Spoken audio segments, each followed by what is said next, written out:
भीम यादव जी सुरेंद्र गुप्ता जी के साथ कंधे से कंधा मिलाकर आप चल रहे हैं वार्ड 27 में, कितने उत्साहित हैं? क्योंकि गुप्ता जी भी आश्वासन देंगे टिकट का, क्या कहोगे? सबसे पहले आज वार्ड नंबर 27 में सुरेंद्र गुप्ता जी के द्वारा एक जनसभा भी हुई और आज कार्यालय का उद्घाटन भी हुआ। भारी तादाद में वार्ड के लोग आज यहाँ पे उपस्थित हुए। इसके लिए मैं वार्ड नंबर 27 की जनता का बहुत बहुत आभार व्यक्त करता हूँ, जिन्होंने इतनी भारी संख्या में आकर हमारे प्रदेश अध्यक्ष डॉक्टर सुशील गुप्ता जी का स्वागत किया, उनका उत्साहवर्धन किया। और आने वाला जो चुनाव है जो घोषित हो चुका है, अभी आचार संहिता भी चल रहा है, 2 तारीख को वोटिंग होगा, 12 तारीख को काउंटिंग होगी और आप देखेंगे कि इस वार्ड के अंदर आम आदमी पार्टी और झाड़ू भारी बहुमत से चुनाव जीतेंगे। देखा जाए जैसे कि आज से 3 साल पहले जिस तरह से आम आदमी पार्टी के टिकट के लिए भीड़ हुआ करती है, वो भीड़ नजर नहीं आ रही है। कहीं ना कहीं कहा जाए तो कार्यकर्ताओं को अवसर मिलता है क्या? देखिए, मैं आपको बड़ी जिम्मेदारी के साथ विश्वास दिलाता हूँ कि आप 2-4 दिनों के अंदर देखेंगे फरीदाबाद के अंदर आम आदमी पार्टी के अंदर एक भारी जुनून दिखाई देगा आपको। काफ़ी लोग घर से बाहर निकलेंगे, हमारे दोबारा से कार्यकर्ता एक्टिव होंगे। एक वार्ड में 3-3, 4-4 लोगों के फॉर्म हमारे पास आए हुए हैं। हम उस पर बड़ी गंभीरता से उस फॉर्म को ले रहे हैं, देख रहे हैं भाई कौन सा कैंडिडेट हमारा भारतीय जनता पार्टी कैंडिडेट को टक्कर देगा। और निश्चित रूप से अच्छे कार्यकर्ता आ रहे हैं, अच्छे लोग निकल कर आ रहे हैं और आने वाले समय में इसका रिजल्ट आपको अच्छा मिलेगा। राष्ट्रीय संयोजक ने एक बात कही थी कि इस जन्म में भाजपा सरकार नहीं आ सकती और इस जन्म में भाजपा सरकार ने रिकॉर्ड तोड़ नहीं। देखिए, बिल्कुल टूटा है या घमंड? न कोई अहंकार टूटा है, न कोई घमंड टूटा है। भारतीय जनता पार्टी अगर जनता की ओट से अरविंद केजरीवाल को हरा देती तो हम स्वीकार कर लेते, लेकिन भारतीय जनता पार्टी नरेंद्र मोदी ने CBI, ED, IT और तमाम प्रकार के लठ तंत्र, मोदी तंत्र और गुंडागर्दी से चुनाव जीता है। आप बताइए, लोकतंत्र में गुंडे मालिक होते हैं, लोकतंत्र में IT, CBI, IT और इनके जो जितने भी तानाशाही लोग मालिक होते हैं, जनता मालिक होती है। लोकतंत्र में जनता मालिक होती है। अगर जनता ईमानदारी से अपने वोटों से हमें हराती तो हमें स्वीकार्य होता। लेकिन आप बताइए, आप मीडिया के लोग हैं, नई दिल्ली के अंदर प्रवेश वर्मा रोज पैसे बांट रहा था। किस कानून में लिखा है नोट बांटने? किसको अधिकार है? वहाँ सोने की चेन बांटी जा रही थी, चप्पलें बांटी जा रही थी, कपड़े बांटे जा रहे थे। मोदी जी का चुनाव आयोग मूर्ख दर्शक बन के देख रहा था। आप मुझे इसका जवाब दीजिए, 2 तारीख को वोटिंग है और 12 तारीख को काउंटिंग है। क्या ये फरीदाबाद के इतिहास में कभी ऐसा हुआ है? ये 10 दिन क्या होगा? तो आपके कहने का क्या लगता है आपको? बिल्कुल हो सकती है। मैं चुनाव आयोग से आप सबके माध्यम से भी अपील करता हूं कि इस तरह की चीज़ें नहीं होनी चाहिए। आप पारदर्शी चुनाव कराइए।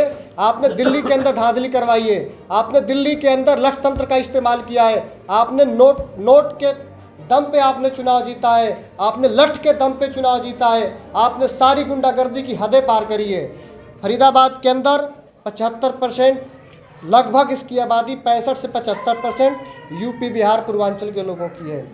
आज आए दिन इस समाज को मारने पीटने का काम होता है।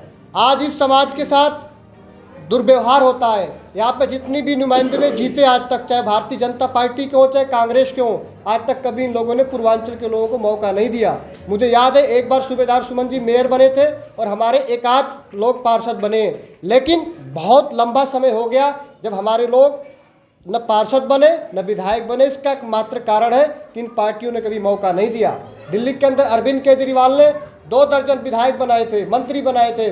आज भी कई लोग हमारे विधायक बन के आए हैं और अरविंद केजरीवाल जी के नेतृत्व में फरीदाबाद के अंदर भी हम कई सारे पूर्वांचल के लोगों को जो आगे आएंगे उनको हम टिकट भी देने का काम करेंगे और जनता उनको भारी बहुमत से जिताएगी और हम अपना काम स्वयं करेंगे। भीम जी, बात करें जिले की, फरीदाबाद जिले के अंदर अभी तक आम आदमी पार्टी जब से जिला अध्यक्ष का पद गया है, जिला अध्यक्ष नहीं चयन कर पाई, तो कैसे किस तरह से जो आगे की लड़ाई हो पाएगी? बहुत जल्द आपके बीच में जिला अध्यक्ष की घोषणा भी हो जाएगी, सारा संगठन आपके बीच में मिलेगा और हम बहुत मजबूती से चुनाव लड़ेंगे। जैसा कि आपने एक आरोप लगाते हुए नजर आए हो कि भाजपा पैसे बांट रही थी, लेकिन भाजपा का कोई वीडियो वायरल नहीं हो पाया है इस बार दिल्ली के चुनाव में। लेकिन अतीशी जी का एक बंदा था जो उसके वहाँ ऑफिस में काम कर रहा था, वो 5 लाख रुपए बांटता हुआ नजर आया था, उसकी वीडियो वायरल हो रही थी। क्या कहेंगे? शायद आपको नजर ना आया हो, लेकिन ABP न्यूज आज तक न्यूज़ 24 पे परवेश वर्मा के घर में से 1,000 की नोट महिलाएं लेकर आ रही थी बंद लिफाफे के अंदर, और उन्होंने लिफाफे से पैसे निकाल कर दिखाया। आपको शायद ये बात पता नहीं है कि जिस दिन चुनाव हो रहा था, बूथ से मात्र 100 मीटर की दूरी पे आप इसी जंगपुरा विधानसभा में मनीष सिसोदिया जी खड़े थे, और जिस बिल्डिंग के सामने खड़े थे वहाँ उस बिल्डिंग से नोट बांटे जा रहे थे, और मनीष जी ने इलेक्शन कमीशन को फ़ोन करके कहा कि इस बिल्डिंग को सील करिए, इसमें से पैसे बांटे जा रहे हैं। लेकिन इलेक्शन कमीशन सिर्फ देखता रहा, उसने कुछ कार्रवाई नहीं करी। पुलिस वाले भी वहाँ मूर्ख दर्शक बने हुए थे। तो देखिए, हमारी जो बात है, बिल्कुल हम स्पष्ट कहना चाह रहे हैं कि भारतीय जनता पार्टी को चुनाव हराने का शौक है तो जनता अपने वोट से हराए और जनता की ओर से जीत कर आए। हम जनता पे भरोसा करते हैं, जनता के वोट पर भरोसा करते हैं, और हमें उम्मीद है कि इलेक्शन कमीशन क्या एजेंडा लेके ठीक है, आएंगे? एक तो चुनाव, छोटा चुनाव है, इसमें क्या एजेंडा आपका होगा? हमारा- कैसे आप जीतेंगे? हमारा- कितनी सीटें आ जाएंगी आपकी? हमारा एजेंडा इसमें बहुत स्पष्ट है। गलियां जो यहाँ की कच्ची गलियां हैं, इसको बनवाना है, लोगों के लिए सीवरेज की व्यवस्था करनी है, लोगों के लिए पानी की व्यवस्था करनी है, मीठा और साफ पानी की व्यवस्था करनी है, महिलाओं की सुरक्षा के लिए CCTV कैमरे लगे, स्ट्रीट लाइट लगे, और सबसे बड़ा मुद्दा मैंने जो आपको बताया, दोबारा रिपीट कर रहा हूँ कि हमारे पूर्वांचल के लोग चाहते हैं कि सरकार एक अस्थाई अपने बजट से छठ घाट बना कर दे इनको, जिससे कि हमें हर साल छठ पूजा के अवसर पर किसी नेता के सामने गिड़गिड़ाना ना पड़े। बहन जी, मेयर का चेहरा भी घोषित कर चुके हैं, और बात करें 40 वार्डों की, तो पार्षदों का किस तरह से चलन होगा? पार्षदों की स्क्रीनिंग हमारी एक बार हो चुकी है। बहुत जल्द हम, हो सकता है 2 दिन में 3 दिन में, हम कैंडिडेटों की घोषणा भी, जैसे प्रदेश अध्यक्ष जी कह रहे थे, घोषणा हो जाएगी, और हम एक मजबूत, अच्छे, साफ छवि के